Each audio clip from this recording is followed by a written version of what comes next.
Come inside and check low. Relax yourself and let the sugar love flow. Hey guys, welcome to the Commander Lounge. Sorry, no Commander deck tech today, but I do have Legacy deck tech for you guys. Today's my birthday, and my big present I got today was the rest of the pieces I need to build Manaless Dredge. If you guys don't know what Manaless Dredge is, of course it's a deck that runs no mana, like Oops All Spells. By the way, Oops All Spells was, having that deck was nice because there's a lot of pieces of Oops All Spells that actually go into this deck, so doing the transition was actually pretty easy. And also, this deck is pretty budget. I think it's around $150 to $200 or something like that to build Manaless Dredge in Legacy. And with Legacy, that's really budget. That's really good. But anyways, getting a little off track. Manaless Dredge, you don't run any mana. What you want to do is you never want to play first. You always want to be on the draw, because the turn you start, you're not going to play anything. You're going to go, you're going to draw your card. You're going to go to end step, and you're going to discard a dredger right away. And what you want to do with all these dredgers, of course, you just want to keep dredging a whole bunch of creatures to the graveyard, and then you'll have some of them return under different conditions. And with that, you can get kind of aggressive with them, but mainly you're going to be winning through synergies with Bridge from Belows in your graveyard. You have a couple of those, and then sacrifice a couple of creatures, and you'll bring out a whole bunch of 2/2 zombies to attack. You'll either win through attacking with a whole bunch of 2/2 zombies, or there is a combo where you can Dread Return Balustrade Spy, where he ends up taking your whole deck and throwing it in your graveyard, and then from there you do a whole bunch of reanimating shenanigans to bring out Flare the Hatebound and Gogari Grave Troll. But I'll get into that more when we get through this deck. So let's start it off. We start out with Shambling Shell. He is he's a 3 dredge. He's not an impressive number. We only run 3 of him. I've seen other decks run a full playset just to make sure that they can start off right off the bat with dredging. But I honestly think this deck has enough dredgers where I can cut one. Next is Gogari Thug. He's just mainly a dredge 4. He's amazing. Dredging is fun.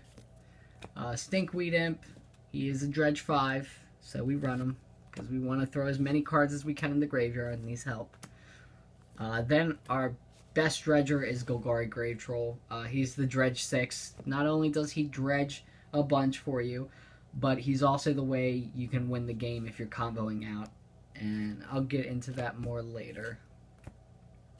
So we run a full playset of him, of course. And then this is in the dredging. It's kind of like your pseudo dredger. His name's Phantasmagoria, and he's kind of a sneaky card. He's interesting because of course you use him to get rid of cards that are already in your hand that you really you can't get rid of a whole bunch of them, like your combo pieces and your Cabal Therapies that you need to cast.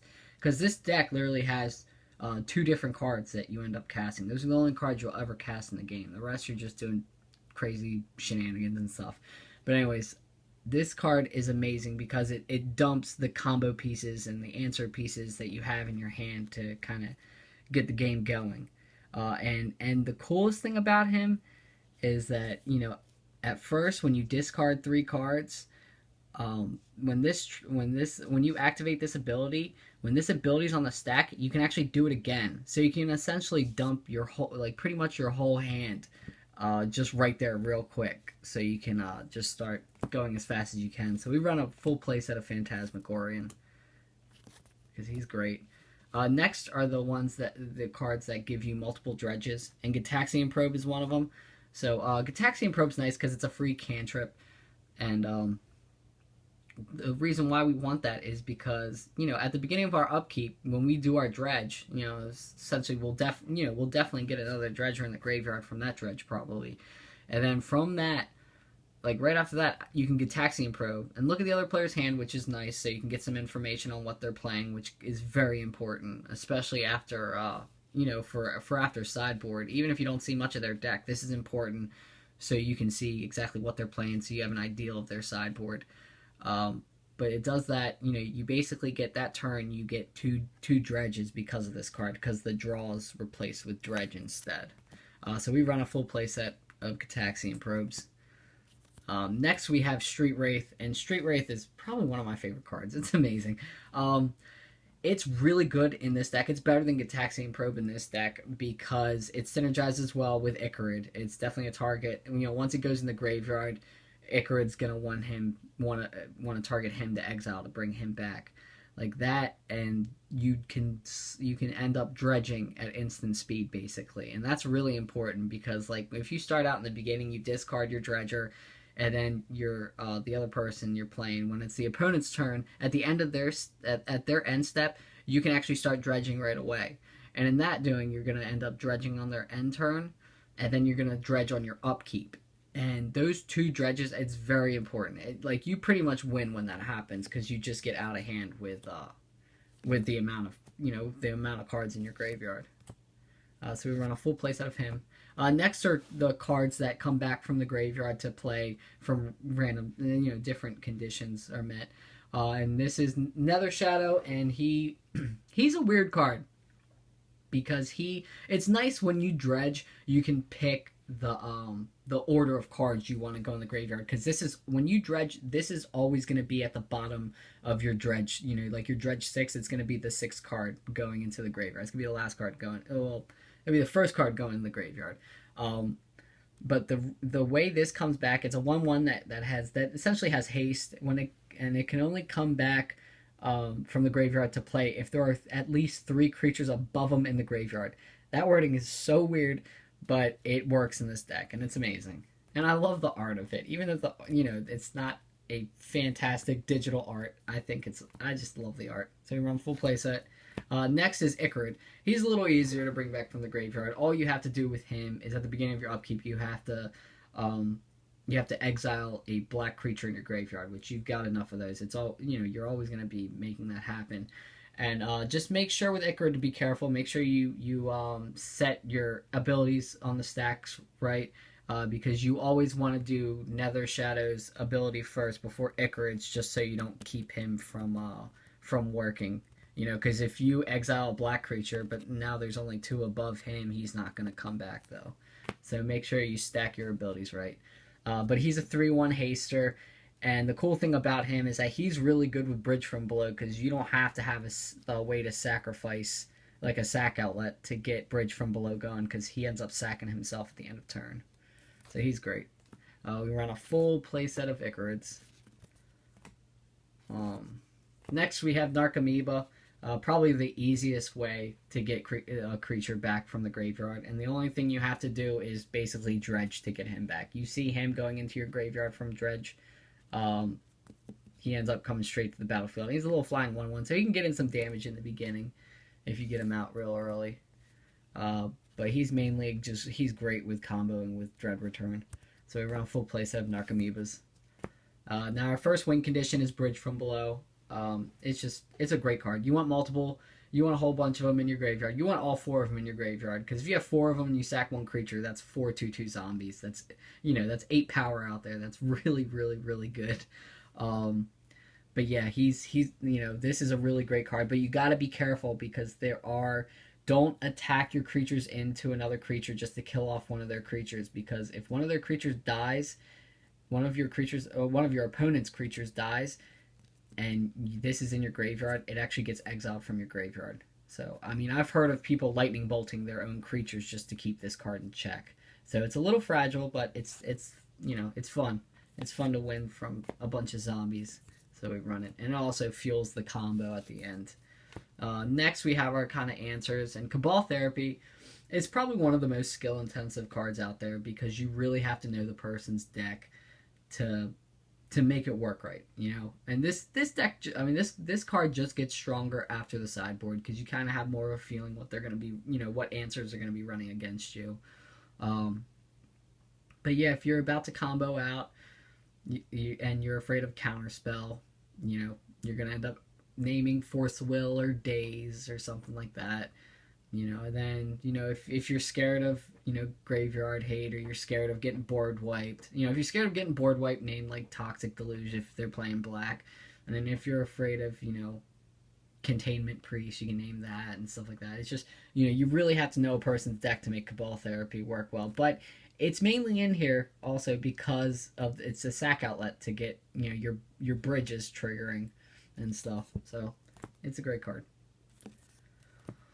So we run a full play set of Cabal Therapies. So next up we have Chancellor of the Annex. I've seen a lot of Manaless Dredge decks not run this, but I honestly think this card's amazing, especially with the popularity of Storm that's happening. This really, you actually reveal this first turn.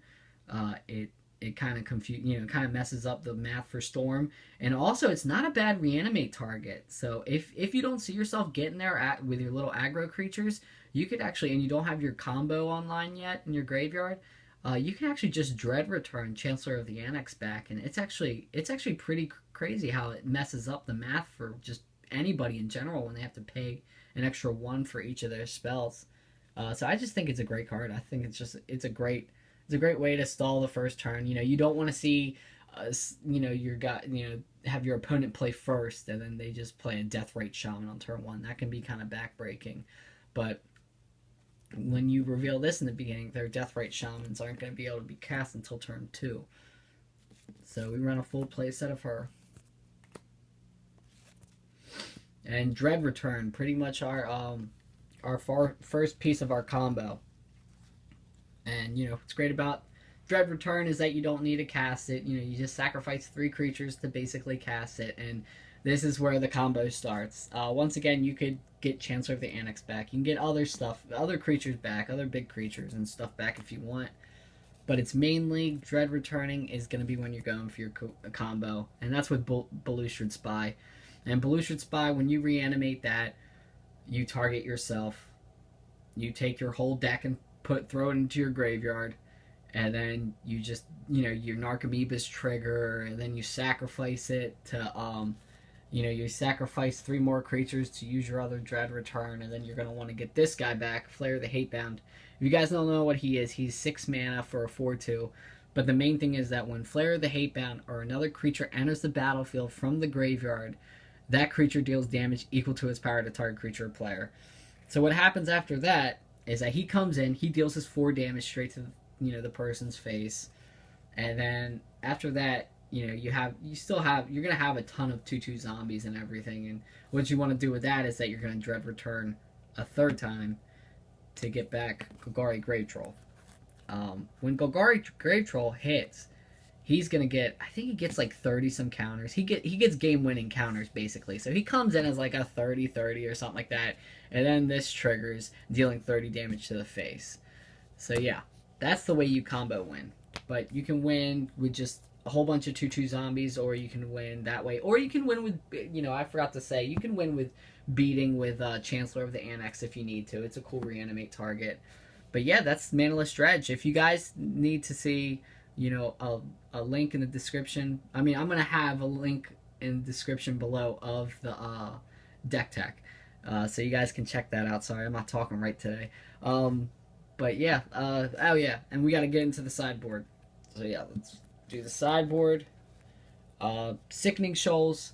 These are basically to kill early Deathrite Shamans, Containment Priest, anything that's really messing with your strategy. Any creature, it can even if you're facing a real aggressive deck, can keep that in check too.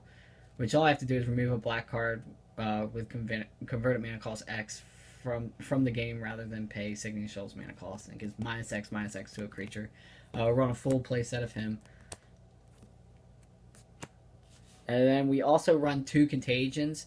And, it's pretty much the same. It works in the same thing as Sickening Shoal. Because we're not, like, digging or anything into our hand, I think it's vital to run, like, 6 of these.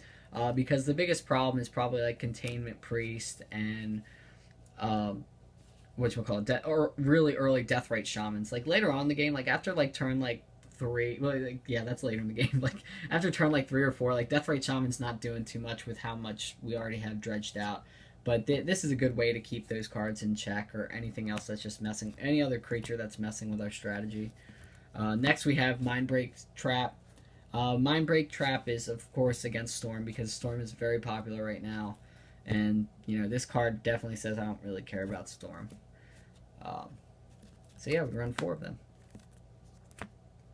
The next sideboard card is Fairy Macabre. I ran this instead of Leyline of the Void, because I've seen other people run Leyline of the Void, and I really don't like that, because first, Leyline of the Void, it's just, it kind of time walks you.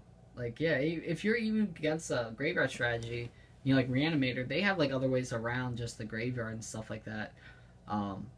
And Leyline of the Void, it will time walk you when you first turn. You won't be able to discard that card, or it could double time walk you if you're playing first. And I really don't like that. So I like Fairy Macabre. I like her also because she synergizes well with Icarid. She's a great Icarid target to exile after it hits the graveyard. So we run a full play set of those. And the last card we run is Ashen Rider, and that's actually against the Show and Tell matchups. It's just a one-of. So yeah. So those are my sideboard cards for Manaless Dredge. Let me know what you guys think of the deck. Let me know if you guys like it, if you guys hate it, if you guys know different versions of it. Just let me know what you guys think. And yeah, like, favorite, and subscribe. And take it easy, guys. Bye bye.